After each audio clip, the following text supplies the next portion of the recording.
నమస్తే అన్న, అందరికీ నమస్కారం. కువైట్లో వాతావరణ పరిస్థితుల కారణంగా కువైట్కు వచ్చే విమానాలు దారి మళ్లిస్తూ ఉన్నట్లయితే కువైట్ ఎయిర్వేస్ ప్రకటించింది. కువైట్లో మనం చూసుకుంటే కానీ రాత్రి నుంచి తెల్లవారుజామున వరకు విపరీతమైన పొగమంచు అయితే ఏర్పడుతూ ఉంది. దీనివల్ల దృశ్యమానత అయితే తగ్గిపోతూ ఉంది.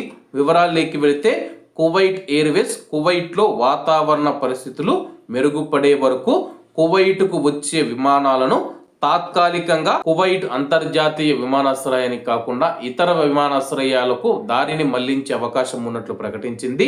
వచ్చే విమానాలు మరియు బయలుదేరే విమానాలను తిరిగి షెడ్యూల్ చేయడం కొనసాగిస్తామని చెప్పి కువైట్ ఎయిర్వేస్ తెలిపింది.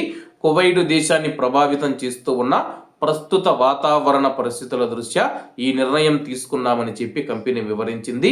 ప్రయాణికులకు వారి టికెట్లలో నమోదు చేయబడిన నెంబర్ ఏదైతే ఉందో దాని ఆధారంగా వాళ్ళ యొక్క మొబైల్కే మేము అప్డేట్లు పంపిస్తామని చెప్పేసి కువైట్ ఎయిర్వేస్ తన నియంత్రణకు మించిన పరిస్థితుల గురించి ప్రయాణికులకు అవగాహన మరియు సహకారానికి కృతజ్ఞతలు తెలియజేసింది.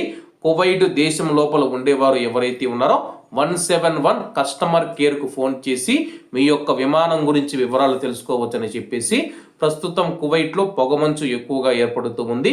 దృశ్యమానత 1000 మీటర్ల కంటే తక్కువకు పడిపోతూ ఉన్న నేపథ్యంలో ప్రయాణికులు మరియు అలాగే విమాన భద్రతను దృష్టిలో ఉంచుకొని, ముఖ్యంగా ప్రయాణికుల భద్రతను రక్షణను దృష్టిలో ఉంచుకొని ఈ నిర్ణయం తీసుకున్నామని చెప్పేసి వాతావరణ పరిస్థితులు మెరుగుపడితే షెడ్యూల్ ప్రకారమే విమానాలు నడుస్తాయని చెప్పేసి కువైట్ ఎయిర్వేస్ ప్రకటించింది.